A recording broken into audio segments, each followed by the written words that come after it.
Assalamualaikum warahmatullahi wabarakatuh.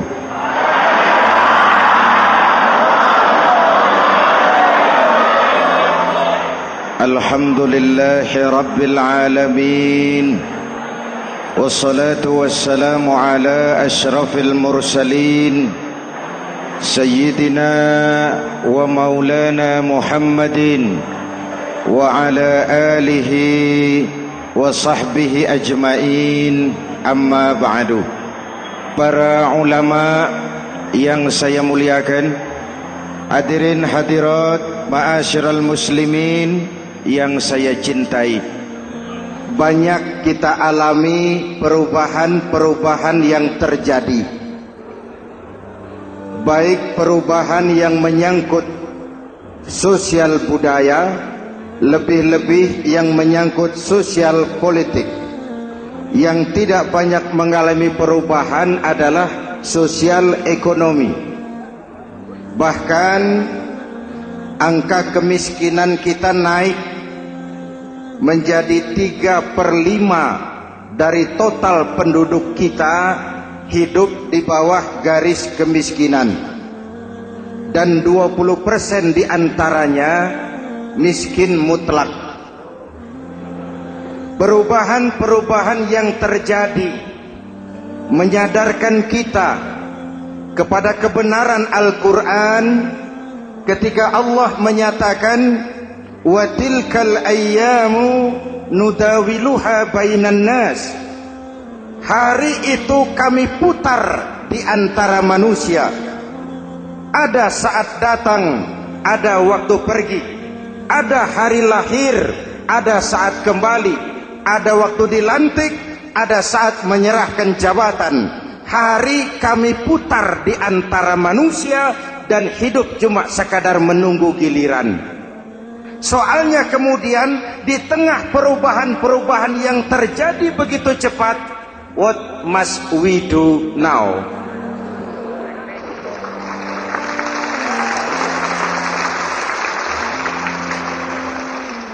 Saya juga nggak ngerti itu. Yang penting kan penampilan. Saudara-saudara kaum muslimin di seluruh tanah air, jadi pemimpin adalah pelayan bagi orang yang dipimpinnya.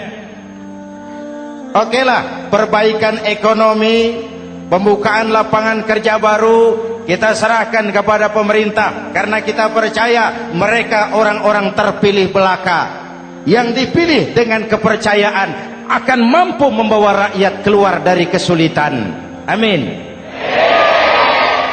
Tugas kita sekarang di zaman susah meluruskan akidah. Jangan sampai mbah dukun yang naik ke permukaan. Betul? Islam misinya yang pertama membebaskan manusia dari kemusyrikan. 13 tahun Rasul berjuang di Mekah, menanamkan akidah, meluruskan keyakinan, membentuk iman. 13 tahun membebaskan manusia dari belenggu kemusyrikan. 13 tahun menanamkan la ilaha illallah Muhammadur Rasul dengan seluruh konsekuensinya. Kalau saya yakin tidak ada Tuhan selain Allah, saya tidak akan minta tolong kecuali hanya kepada Allah. Saya tidak akan pernah takut kecuali hanya kepada Allah. Saya tidak akan menggantungkan hidup kecuali hanya kepada Allah. Saya tidak akan minta rizki kecuali hanya kepada Allah. Saya tidak akan melarikan persoalan kecuali hanya kepada Allah. Kalau konsekuen dengan keyakinan ini, mbah dukun nggak dapat tempat.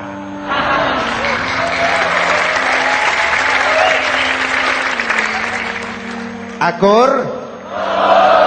Ayo lihat secara sederhana. Saya sandaran di tiang, tiangnya ambruk, sayanya jatuh. Saya sandaran di tembok, temboknya runtuh, saya juga runtuh. Saya sandaran kepada orang kaya, dia jatuh miskin, saya bangkrut. Saya sandaran kepada jenderal, dia pensiun, saya selesai. Tapi kalau saya sandaran hanya kepada Allah, Allah tidak akan pernah miskin, Allah tidak akan pernah lumpuh, Allah tidak akan pernah terpuruk, dan Allah tidak akan pernah berkurang kekuasaannya.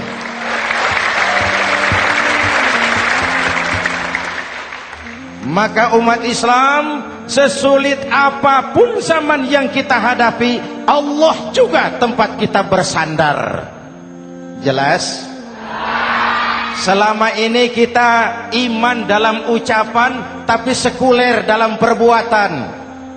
Di masjid ada Allah, di kantor Allah tidak ada, maka korupsi merajalela.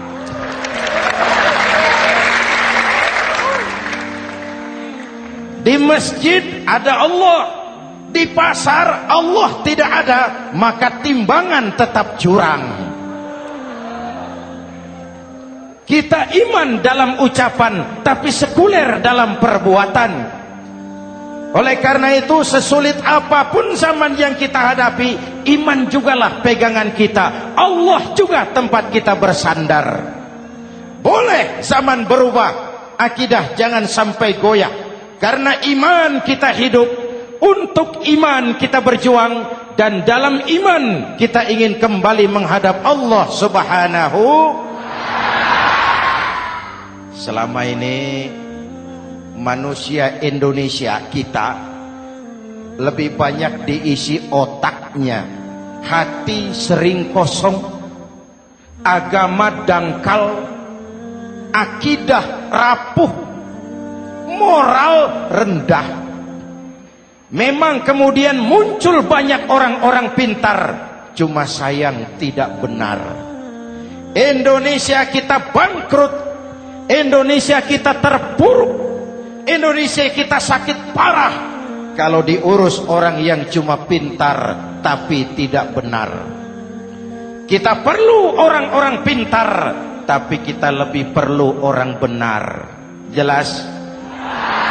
Kalau cuma pintar tapi tidak benar, itu yang sering saya sampaikan, nanti disuruh ngurus beras malah nimbun beras.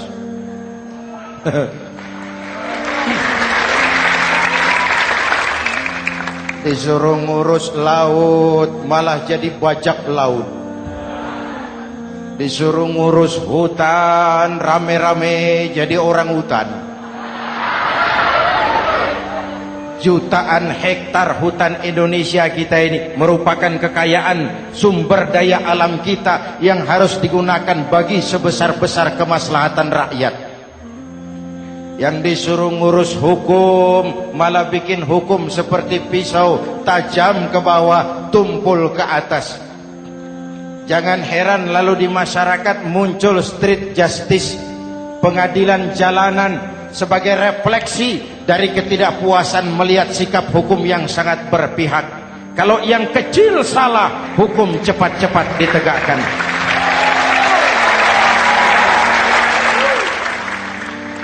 Lihat saja sekarang ini kalau orang terkenal banyak uang punya masalah, antri yang bela. Betul? Tapi saudara lihat si Marsinah di Jawa Timur, si Sengkon dan Karta di Jawa Barat, si Udin Bernas wartawan Jogja terseok-seok mencari keadilan, sampai hari ini urusannya masih remeng-remeng. Kenapa bisa begitu? Jawabannya sederhana, tidak ada fulus.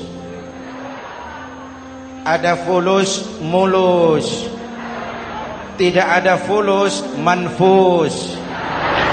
Betul?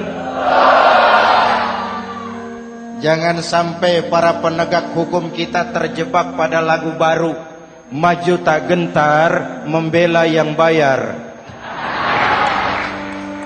Biar bertentangan dengan nurani, biar bertentangan dengan public opini, biar bertentangan dengan rasa keadilan. Siapa yang bayar, itulah majikan. Mau benar atau salah, belain terus. Kalau seperti inilah hukum kita, mafioso keadilan akan tetap gentayangan. Hadirin yang saya hormati, 13 tahun beliau berjuang di Mekah, meluruskan keyakinan, memantapkan akidah, meneguhkan iman. Dari situ segalanya dimulai, dan ke situ segalanya akan menuju. Intan paling mahal, mutiara paling berharga, tidak lain adalah nilai-nilai keimanan. Kalau itu sudah tergadai, apalagi yang bisa kita banggakan dalam kehidupan ini? Kita merasa harta kita berharga, belum ada artinya ketimbang iman. Kedudukan kita punya nilai pun belum ada artinya ketimbang dengan nilai-nilai keimanan. Itu intan paling mahal, itu mutiara paling berharga. Harta baru ada manfaatnya kalau dilandasi dengan iman. Jabatan dan kedudukan baru terasa gunanya kalau dilandasi dengan keimanan. Kalau jabatan lepas dari iman, yang akan lahir Fir'aun baru. Jelas? Kalau harta terlepas dari iman, yang akan muncul adalah konglomerat Korun. Kalau ilmu pengetahuan terlepas dari nilai dasar keimanan, maka yang akan muncul adalah ilmuwan pelacur yang menyalahkan yang benar, membenarkan yang salah untuk kepentingan pribadi. Dan kondisi seperti itu tidak akan membuat kita makin sehat. Oleh karena itu, pada kesempatan ini, pesan pertama saya, menghadapi zaman susah, tetap jaga akidah, tetap pelihara keyakinan. Kesulitan bukan untuk ditakuti, untuk diatasi. Hidup adalah kerja keras, bukan keajaiban. Perubahan tidak akan datang hanya dengan simsalabim abragadabra. Perubahan tidak akan muncul hanya dengan berandai-andai. Perubahan tidak akan turun dari langit seperti turunnya embun di waktu malam. Perubahan adalah kerja keras, sehingga Al-Quran membimbing kita, innallaha la yughayyiru ma biqaumin hatta yughayyiru ma bi anfusihim. Allah tidak akan mengubah keadaan suatu bangsa kalau mereka tidak mau mengubah apa yang ada di dalam diri mereka.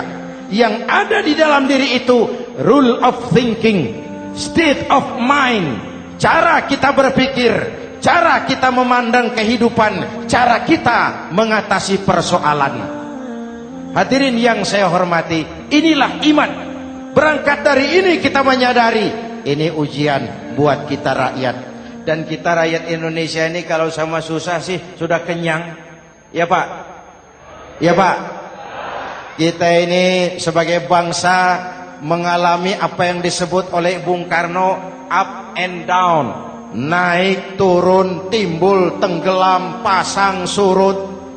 350 tahun dijajah oleh Belanda, kita susah. Berangkat Belanda masuk Jepang, susah lagi. Pergi Jepang, datang nikah, susah lagi. Lalu kita merdeka, dirongrong oleh berbagai pemberontakan, susah lagi. Makan bulgur, antri minyak. Lalu PKI berontak, susah lagi. Muncul orde baru, lama-lama susah lagi. Orde baru selesai, naik reformasi, mulai repot nasi, susah lagi.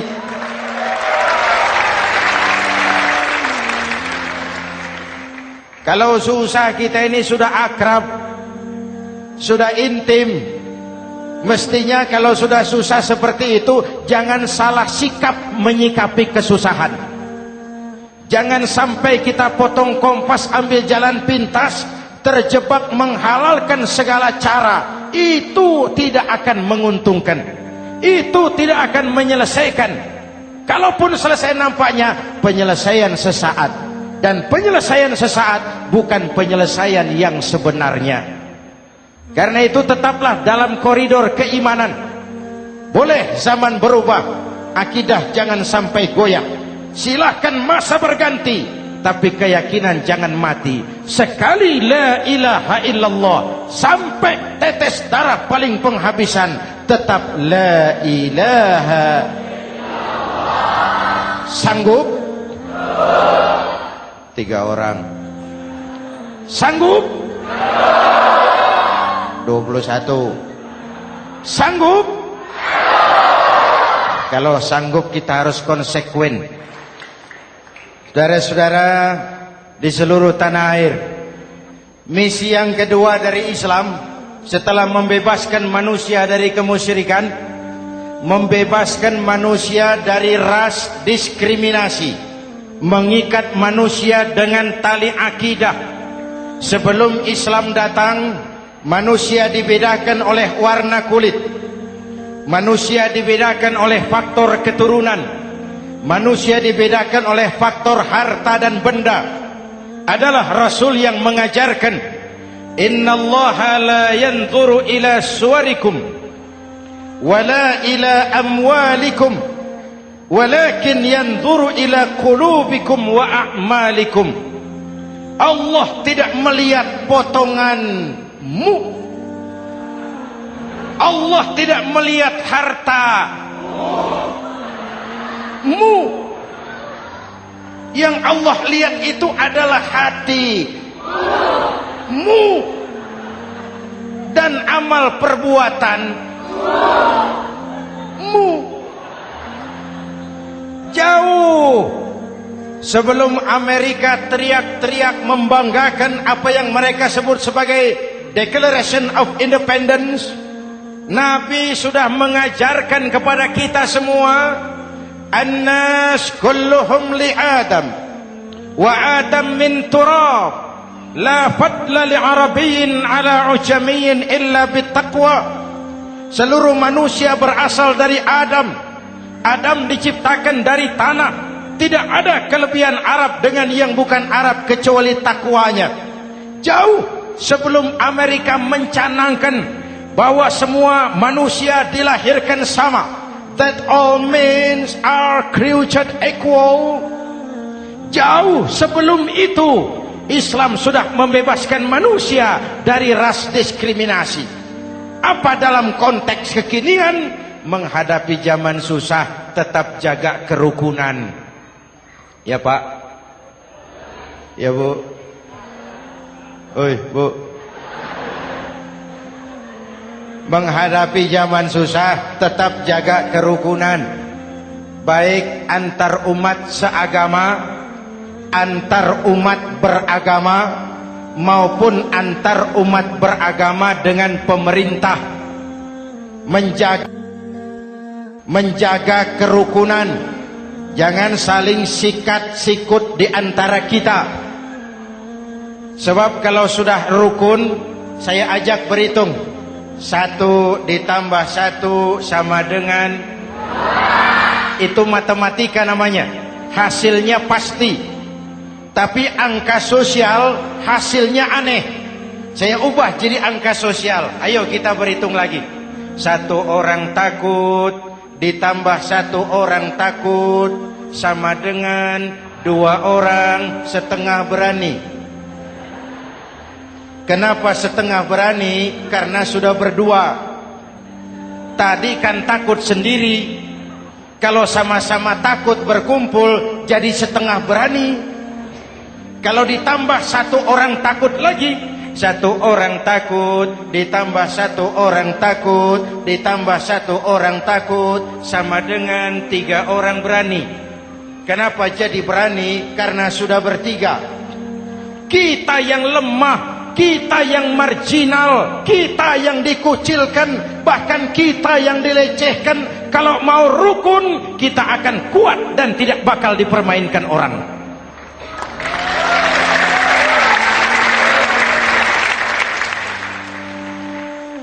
Tapi kalau rukunnya yang satu mau menikam yang lain, saya ajak berhitung lagi. Yuk berhitung yuk. 1 ekor ayam ditambah 1 ekor musang sama dengan 1 ekor musang. Kemana ayamnya? Dimakan musang. Betul nggak nih hitungan? Ayo kita hitung lagi. 1 ekor ayam ditambah 1 ekor musang sama dengan 1 ekor musang. Kemana ayamnya? Dimakan musang. Jadi kalau kita suka kumpul dengan orang yang mau makan kita, selesailah kita.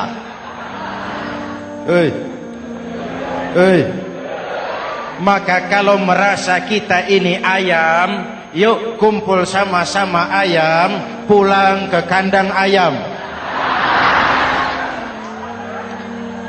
Kalau ada ayam kumpul ke kandang musang, itu namanya ayam minum baygon. Jelas? Menjaga kerukunan. Pertama, antar umat seagama, sesama muslim harus saling menjaga, harus saling memelihara. Baik dia muslim yang jadi kapolri, baik dia muslim yang jadi kasat, baik dia muslim yang jadi pengusaha, baik dia muslim yang jadi petani, nelayan, guru, semua komit menjaga semangat kebersamaan, rukun antar umat seagama. Jelas? Jelas?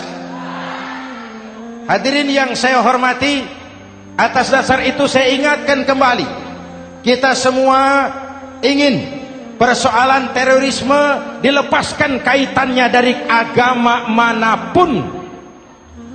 Tidak ada kaitannya terorisme dengan Islam, dengan Kristen, dengan Hindu, dengan Buddha. Tidak ada kaitannya terorisme dengan pondok pesantren.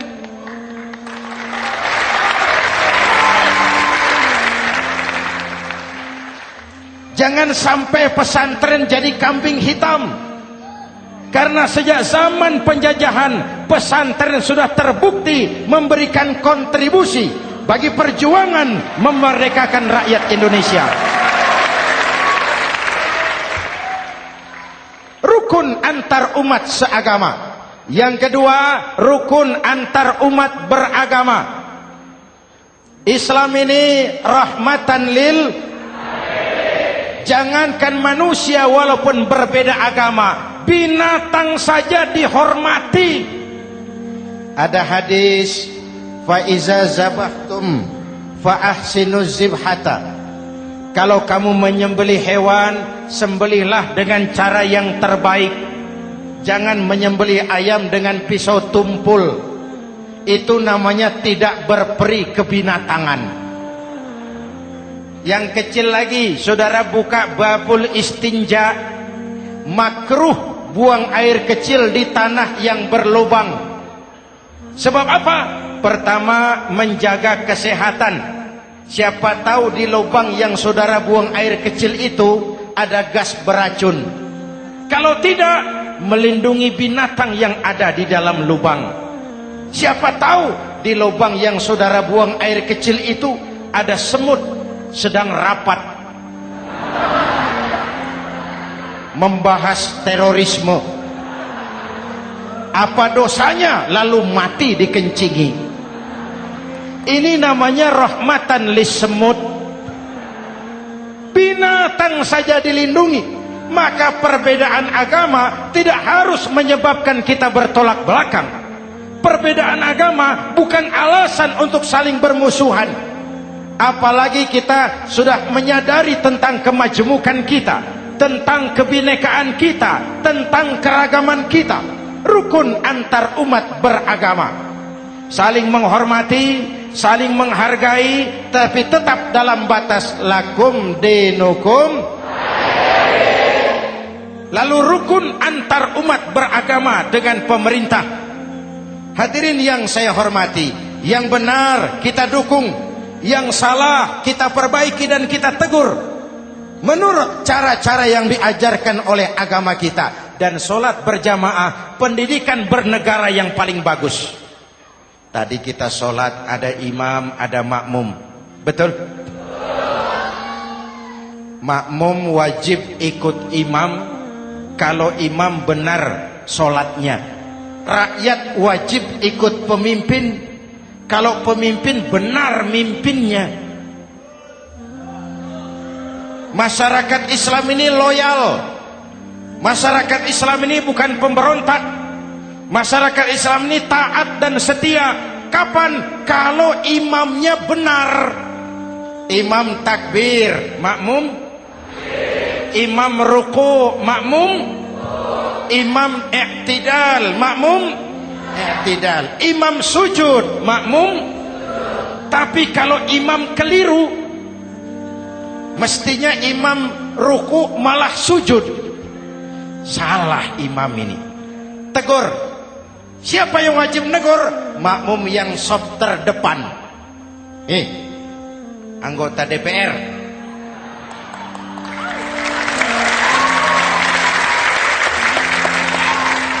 Ini wakil-wakil makmum ini, sop di depan ini. Kalau imam keliru, mereka paling tahu. Ngomong. Tegur. Bagaimana negurnya? Ada aturan main. Mestinya ruku, imam sujud. Salah ini imam. Subhanallah. Kan begitu negurnya. Betul? Tidak boleh juga imam keliru, makmum emosi. Main pegang. Woi, makmum salah. Hoi, hoi. Kacau sholat. Betul? Anggota dewan ini, soft di depan. Itu kalau imam keliru. Satu saat imam buang angin. Namanya manusia bisa buang angin toh. Apa makmum lalu berkata, demi kesetiaan saya kepada imam, imam buang angin, saya lebih keras lagi. Itu namanya fanatisme buta, loyalitas yang goblok. Imam buang angin, minggir. Iyyaka na'budu wa iyyaka nasta'in. Sampai situ imam buang angin, minggir imam. Lalu sof yang di depan maju. Tidak usah bikin sholat baru, teruskan pekerjaan imam. Ihdinas siratal mustaqim. Teruskan. Kenapa? Kalau bikin sholat baru lagi, nanti buang angin lagi. Bikin lagi sholat. Kapan selesainya sholat? Kapan selesainya membangun negara ini? Yang penting imam tahu diri, buang angin, minggir.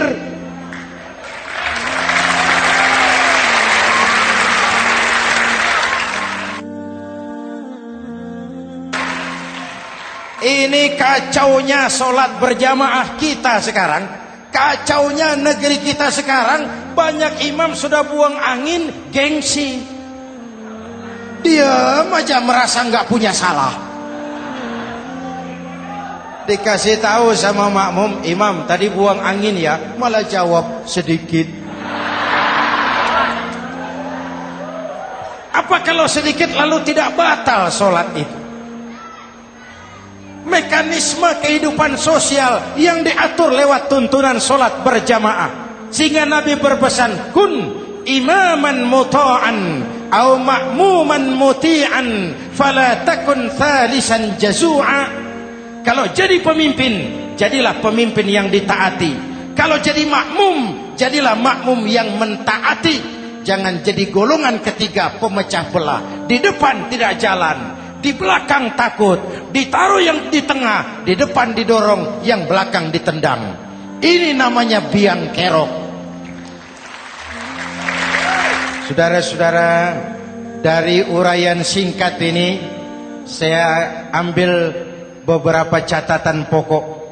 Pertama, kalau ada intan paling mahal, kalau ada mutiara paling berharga dalam hidup kita, itu tidak lain adalah karena keyakinan. Hidup jadi indah, hidup jadi berharga, hidup jadi berarti kalau didasari atas sebuah keyakinan. Dan keyakinan itu tidak lain adalah nilai iman kita, akidah kita kepada Allah Subhanahu wa ta'ala. Yang kedua, tetap menjaga kerukunan. Sesulit apapun zaman yang kita hadapi, kita tetap harus menjaga semangat kebersamaan. Kita harus tetap menjadi lem perekat yang menjaga keutuhan, baik sebagai bangsa maupun sebagai umat. Perbedaan adalah wajar, harus dihormati sebagai ciri kehidupan berdemokrasi. Tapi jangan perbedaan menjadi sebab kita bermusuhan, dan jangan perbedaan menyebabkan kita saling berpecah belah. Hormati perbedaan, jangan perbedaan dipandang sebagai permusuhan. Dengan akidah yang kuat dan kebersamaan yang kokoh, ayo kita hadapi kesulitan, kita atasi kesulitan, dan dengan kerja keras untuk menyongsong hari esok yang lebih pasti. Mari kita Fatihah, semoga Allah memelihara kita bangsa Indonesia. Ala hadhihi niyah wa ila hadratin Nabi. Al-Fatihah.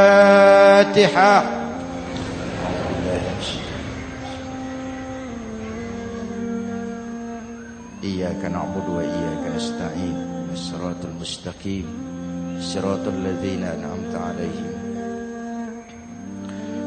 Bismillahirrahmanirrahim. Amin.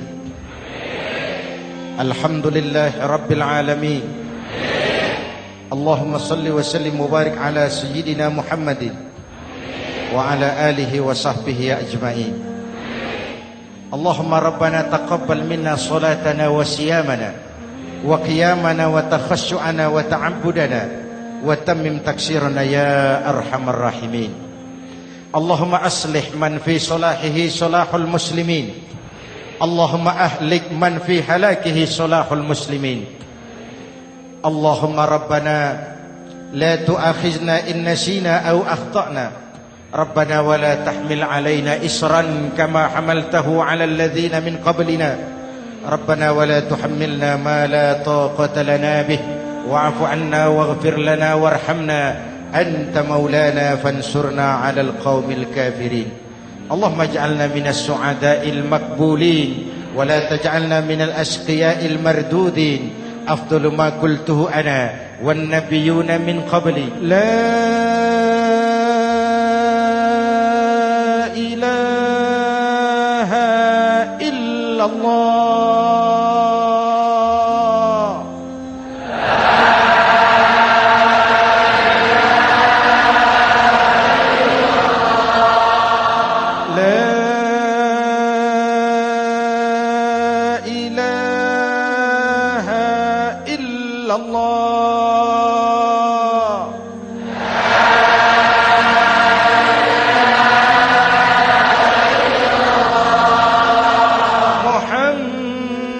Muhammadur Rasulullah.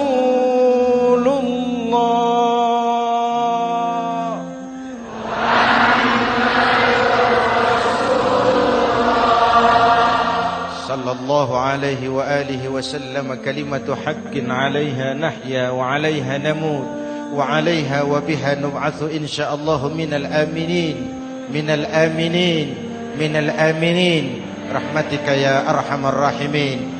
Sallallahu ala sayyidina Muhammad wa ala alihi wa sahbihi ajma'in. Ana rabbika rabbil izzati amma yasifun.